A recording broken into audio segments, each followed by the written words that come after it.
మిత్రులారా, ఈరోజు రాజీవ్ గాంధీ ప్రాంగణంలో కాంగ్రెస్ పార్టీ జాతీయ మాజీ అధ్యక్షుడు, మన అభిమాన నాయకుడు శ్రీ రాహుల్ గాంధీ గారు అఖిల భారత కాంగ్రెస్ పార్టీ జాతీయ ఎన్నికల మేనిఫెస్టోను ఈ తెలంగాణ గడ్డ మీద నుంచి విడుదల చేసి, ఏ గడ్డ మీద నుంచి అయితే సెప్టెంబర్ 17 నాడు శ్రీమతి సోనియా గాంధీ గారు తెలంగాణకు 6 గ్యారెంటీలు ఇచ్చి ఈ తెలంగాణ రాష్ట్రంలో 3 రంగుల జెండాను రెపరెపలాడించిందో, అదే గడ్డ మీద నుంచి మన అభిమాన నాయకుడు శ్రీ రాహుల్ గాంధీ గారు ఈ జాతికి 5 గ్యారెంటీలను అంకితం చేయడం ద్వారా జూన్ 4 తారీఖు నాడు రాబోయే ఎన్నికల ఫలితాలలో ఇండియా కూటమిని గెలిపించి జూన్ 9 తారీఖు నాడు ఢిల్లీలో ఎర్రకోట మీద మువ్వన్నెల జెండా ఎగరేయడానికి ఈరోజు వారు ఇక్కడికి రావడం జరిగింది. మిత్రులారా, ఉత్తర తెలంగాణ నుంచి గోదావరి నది, దక్షిణ తెలంగాణ నుంచి కృష్ణా నది పోటెత్తి తుక్కుగూడలో సునామీని సృష్టిస్తే ఎట్లా ఉంటుందో, వందలు వేలు లక్షలలో కాంగ్రెస్ పార్టీ కార్యకర్తలు రాజీవ్ గాంధీ ప్రాంగణం తుక్కుగూడలో కదము తొక్కితే ఆనాడు బీఆర్ఎస్ ను తుక్కుగా ఎట్లా తొక్కిండ్రో మళ్ళీ ఈరోజు అదే ఉత్సాహంతో, అదే ఊపుతో, అదే పట్టుదలతో ఈ తుక్కుగూడ నుంచి భారతీయ జనతా పార్టీని తొక్కడానికి కదం తొక్కినందుకు మీకందరికీ మనస్ఫూర్తిగా హృదయపూర్వకంగా నమస్కారాలు తెలియజేస్తున్న మిత్రులారా, 7 అంతస్తుల మేడ బలంగా ఉండాలి అంటే పునాదులు బలంగా ఉండాలి. తెలంగాణ రాష్ట్రమే కాదు, దేశ రాజకీయాలలో కాంగ్రెస్ పార్టీ అధికారంలోకి రావాలి అంటే కార్యకర్తల పునాదులు బలంగా ఉండాలి.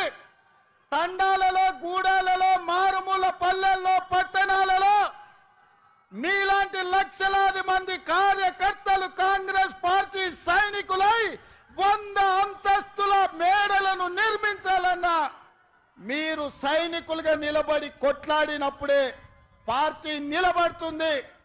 ఎన్ని కష్టాలు వచ్చినా, ఎన్ని నష్టాలు వచ్చినా, ఎన్ని కేసులు పెట్టినా, ఎంతమంది జైల్లో పెట్టినా మీ రక్తాన్ని చెమటగా మార్చి మీ ఊపిరినైనా వదిలిండ్రు గాని ఈ మువ్వన్నెల జెండా వదలలేదు. మీ శ్రమతోనే, మీ కష్టంతోనే, మీ త్యాగంతోనే ఈ తెలంగాణ రాష్ట్రంలో ఇందిరమ్మ రాజ్యం ఏర్పడ్డది. ఇందిరమ్మ రాజ్యంలో సోనియమ్మ ఇచ్చిన సంక్షేమాలు 6 గ్యారెంటీలను ఇవాళ మనం అమలు చేస్తున్నాం. సోదరులారా, ఇవాళ మిత్రులారా, ఈ తెలంగాణ స్ఫూర్తితో, ఈ వైబ్రెంట్ తెలంగాణ నినాదంతో జాతీయ స్థాయిలో నరేంద్ర మోడీ గారు ఏదైతే గుజరాత్ మోడల్ అంటుండో, గుజరాత్ మోడల్ మీద వైబ్రెంట్ తెలంగాణ ఆధిపత్యాన్ని చూపిస్తుంది, అభివృద్ధి పదం వైపు ఈ దేశాన్ని నడిపిస్తుందని ఈ సందర్భంగా సవినయంగా తెలియజేస్తున్న మిత్రులారా, ఇవాళ ఆలోచన చేయండి. భారతీయ జనతా పార్టీ వాళ్ళు మాకు అవకాశం ఇవ్వండి అంటారు. నేను అడుగుతున్న భారతీయ జనతా పార్టీ నాయకులను, 10 సంవత్సరాల నుంచి మీ పార్టీ, మీ నాయకుడు నరేంద్ర మోడీ గారి దేశంలో ప్రధానమంత్రిగా ఉన్నాడు. నిరుద్యోగ యువకులకు ప్రతి సంవత్సరం 2 కోట్ల ఉద్యోగాలు అన్నారు 10 ఏళ్లలో 20 కోట్ల ఉద్యోగాలు ఇవ్వాలి. మరి ఇవాళ నేను అడుగుతున్న సిగ్గులేని కిషన్ రెడ్డిని పార్లమెంటులోనే ప్రశ్న అడిగితే 7,21,000 ఉద్యోగాలు మాత్రమే ఇచ్చినామని భారత ప్రధానమంత్రి నరేంద్ర మోడీ గారు సమాధానం ఇచ్చారు. 20 కోట్ల ఉద్యోగాలు ఇస్తాని 7 లక్షల ఉద్యోగాలు ఇచ్చినందుకు ఇవాళ నరేంద్ర మోడీకి ఓటేయాలనా నేను అడుగుతున్నా.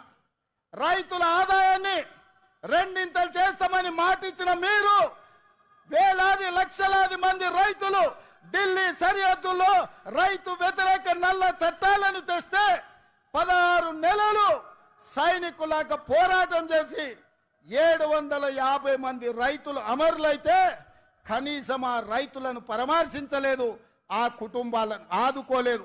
రైతులను చంపినందుకు భారతీయ జనతా పార్టీకి ఇవాళ ఓటేయాలనా నేను అడుగుతున్నా. 2022 వరకు ప్రతి పేదవాడికి ఇల్లు ఇస్తున్న నరేంద్ర మోడీ తెలంగాణ రాష్ట్రంలో ఎన్ని ఇళ్ళు ఇచ్చిందో లెక్క చెప్పి మీరు ఓట్లు అడగాలని నేను ఇవాళ బీజేపీ నాయకులను అడుగుతున్నా. ఇవాళ నరేంద్ర మోడీ గారు మతాల మధ్యలో చిచ్చు, ప్రాంతాల మధ్యలో చిచ్చు, భాషల మధ్యలో చిచ్చు, ఇవాళ వరకు చిచ్చు పెట్టి విభజించి ఇప్పటి వరకు అధికారం నిలబెట్టుకున్నాడు. ఇక ఇప్పుడు దేశాన్ని విభజించి చిచ్చు పెట్టి మూడోసారి అధికారం రావాలని కుట్ర చేస్తున్నాడు. ఇవాళ దక్షిణ భారతదేశం ఉత్తర భారతదేశం మధ్యలో చిచ్చు పెట్టి దేశాన్ని విభజించే పరిస్థితి నరేంద్ర మోడీ గారు తెచ్చిండ్రు. అందుకోసం ఓట్లు వేయాలనా నేను అడుగుతున్నా. అంతెందుకు మిత్రులారా, హైదరాబాద్ నగరంలో వరదలు వచ్చినాయి, లక్షలాది మంది నిరాశ్రయులైనరు. ఆనాడు ఢిల్లీ నుంచి నరేంద్ర మోడీ నుంచి ఒక్క పైసైనా సికింద్రాబాద్ ఎంపీ కిషన్ రెడ్డి తెచ్చిండా? సిగ్గులేని కిషన్ రెడ్డి మునిగిపోతే ఒక్క పైసదేలే. ఇవాళ ఏ ముఖం పెట్టుకొని ఇవాళ ఓట్లు అడుగుతున్నామని నేను చెప్తున్నా. అందుకే మిత్రులారా, నరేంద్ర మోడీ అన్న నమో అంటే నమ్ముతే మోసం. 10 ఏళ్ళు ప్రధానమంత్రిగా ఉన్నాడు, ఇవాళ మళ్ళీ ఓటేయమంటుండు. బీజేపీకి ఓటేస్తే ఆయన మన చంద్రమండలానికి రాజైతాడా? 10 ఏళ్ళు ప్రధానమంత్రిగా ఉండి పాలమూరు రంగారెడ్డి ఎత్తిపోతల జాతీయ ప్రాజెక్ట్ ఇవ్వలే, ఐటీఐఆర్ కారిడార్ ఇవ్వలే, విశాఖ మనకు బయ్యారం ఉక్కు కర్మాగారం ఇవ్వలే, రైల్వే కోచ్ ఫ్యాక్టరీ ఇవ్వలే, గిరిజన యూనివర్సిటీ నిన్నగాక మన్నిచ్చిండు. 10 ఏళ్ళు అయింది. రాష్ట్ర పునర్విభజన చట్టంలో కాంగ్రెస్ పార్టీ ఇచ్చిన హామీలు ఏవి అమలు చేయలే. 7 మండలాలను ఆంధ్రప్రదేశ్కు తాకట్టు పెట్టిండు. అందుకే మిత్రులారా, నరేంద్ర మోడీ భారతీయ జనతా పార్టీని ఏ విధంగా అయితే బీఆర్ఎస్ ను బొందబెట్టిండ్రో బీజేపీని కూడా బొందబెట్టే వరకు మనము నిద్రపోవద్దు. ఇదే పట్టుదలతోని ఇదే పోరాట స్ఫూర్తితోని బీజేపీని ఓడించాలి. ఇక నిన్నమన్న ఆ మధ్యలన్నీ కుక్కలు మొరిగినాయి. నిన్నమన్న ఒక నక్క బయలుదేరింది, మొన్న సూర్యాపేటకు పోయింది, నిన్న కరీంనగర్ పోయింది. ఆయన అంటుండు నన్ను ఏం బిక్తారు మీరని. మొన్న మాట్లాడింది మీరు చూసుంటారు, కేసీఆర్ గారు మాట్లాడింది, నా ఎంటిక కూడా బీకలేరని మాజీ ముఖ్యమంత్రిగా మాట్లాడిండు. ఇది మాజీ ముఖ్యమంత్రి మాట్లాడే భాషనేనా? భాష గురించి, భావం గురించి, ప్రజా సమస్యల గురించి మాట్లాడే చంద్రశేఖర్ రావు 10 సంవత్సరాలు ఈ తెలంగాణ రాష్ట్రంని పట్టి పీడించి వేధించి దోసుకొని దోపిడి దొంగలాక అడవి పందుల్లాక తెలంగాణ రాష్ట్రాన్ని సర్వనాశనం చేసి 10 సంవత్సరాలలో 100 సంవత్సరాల విధ్వంసం చేసినావు. ఇవాళ మమ్మల్ని ఎంటిక బీకలేరంటావా? మా కాంగ్రెస్ పార్టీ కార్యకర్తలు అనుకుంటే నీ ముడ్డి మీద డ్రాయర్ కూడా ఉండదు పీకడం మొదలు పెడితే. బిడ్డ నువ్వు అనుకుంటున్నావేమో కాలు ఇరిగిందని, లేకపోతే కట్టెపట్టుకొని నడుస్తున్నా అని, కూతురు జైలుకు పోయిందని, అధికారం కోల్పోయిందని. కొంతకాలం మేము సంయమనం పాటించినాం. ఏ మనిషికైనా కష్టం వచ్చినప్పుడు మేము మానవత్వంతో మీ గురించి మాట్లాడకుండా మర్యాద పూర్వకంగా వ్యవహరించినాం. ఇవాళ నువ్వు అనుకుంటున్నావు నువ్వు ఏది పడితే అది మాట్లాడితే చూస్తూ ఊరుకుంటామని. చూస్తూ ఊరుకునేటోడు ఎవరు లేరు. నేను పెద్దలు జానారెడ్డి గారి లాగా కాదు, నేను రేవంత్ రెడ్డిని బిడ్డ. అంగిలాగు ఊడదీసి నువ్వు మాట్లాడే లత్కోర్ లఫంగ మాటలకు చెర్లపల్లి జైల్లో చిప్పకూడు తినిపిస్తా బిడ్డ. నువ్వు అనుకుంటున్నావేమో.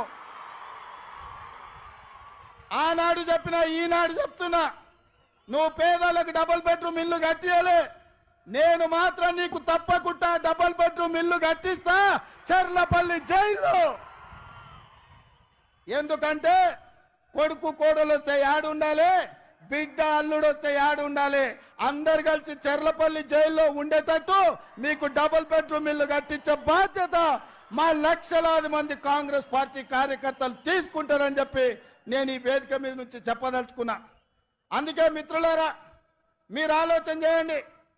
డిసెంబర్ 7 నాడు మనం అధికారం చేపట్టి డిసెంబర్ 9 నాడు ఆడబిడ్డల కార్తీసులో ఉచిత ప్రయాణం, రాజీవ్ ఆరోగ్యశ్రీ ద్వారా ప్రతి పేదవాడికి 10 లక్షల రూపాయలు ఉచితంగా వైద్యాన్ని అందించే నిర్ణయాలు తీసుకున్నాం.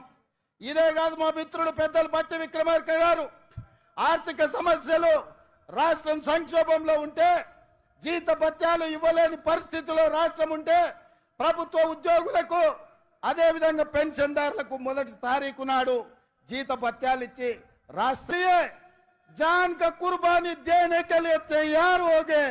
राहुल जी हमारे परिवार, प्रियंका जी हमारे परिवार, लाखों करोड़ों कांग्रेस पार्टी कार्यकर्ता इस देश में देशभक्ति जितने लोगों को है सब हमारी परिवार। ये परिवार में देखेंगे नरेंद्र मोदी परिवार जीतेगा या गांधी परिवार जीतने वाले देश के लिए शहीद हुए परिवार इस लड़ाई में जीतने वाले हम देखेंगे। हम टक्कर लेंगे बराबर। नरेंद्र मोदी जी का परिवार से टक्कर लेंगे। ईवीएम को हरा देंगे, ईडी को हरा देंगे, सीबीआई को हरा देंगे, वैसे ही इनकम टैक्स वाले को भी हम हरा देंगे। इस देश को बचाने के लिए, संविधान को बचाने के लिए हम लोग कोशिश करेंगे। नहीं है तो ये देश बचेगा नहीं। संविधान को बदलने के लिए नरेंद्र मोदी साजिश कर रहा है। ये रोकने के लिए आपके साथ पूरा तेलंगाना खड़े रहकर आपके मदद में हम रहेंगे। इस लड़ाई में हम शहीद हुआ भी कोई परवाह नहीं है, हम आपके साथ ये जंग लड़ेंगे। आप सब लोग तैयार है? तैयार है? तैयार है? तैयार है? जो तैयार है सब खड़े रहो। आने वाले चुनाव में రాబోయే ఎన్నికల్లో రాహుల్ గాంధీతో నిలబడి రాబోయే యుద్ధంలో పోరాటం చేసే వాళ్ళందరూ చేతులెత్తి నిలబడండి, అందరూ చేయి పైకెత్తండి. జై కాంగ్రెస్, జై జై కాంగ్రెస్. హస్తం గుర్తుకే, హస్తం గుర్తుకే. తెలంగాణ నుంచి 14 మంది ఎంపీలను గెలిపేయడానికే సిద్ధమా? సిద్ధమా? సిద్ధమా? సిద్ధమా? సిద్ధమా? జై కాంగ్రెస్, జై జై కాంగ్రెస్. ధన్యవాదాలు మిత్రులారా.